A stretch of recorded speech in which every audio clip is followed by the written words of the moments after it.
Jacob آباد institute of medical sciences ہسپتال میں سہولیات کے فقدان اور انتظامیہ کی مبینہ لاپرواہی سے خاتون کی جان چلی گئی۔ لواحقین کا لاش رکھ کر احتجاج، ہسپتال انتظامیہ کے خلاف کارروائی کا مطالبہ۔ تفصیلات کے مطابق ہلاک ہونے والی خاتون کے لواحقین نے لاش ہسپتال کے احاطے میں رکھ کر انتظامیہ کے خلاف احتجاج کیا اور نعرے بازی کی۔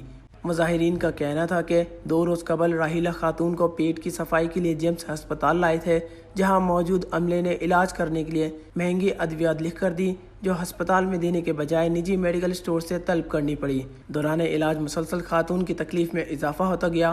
انتظامیہ اور موجودہ عملے کو بار بار شکایت کی، لیکن کوئی عمل نہ کیا گیا۔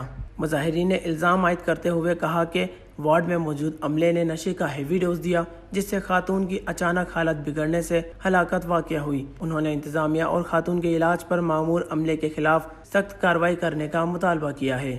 وش نیوز، جیکب آباد۔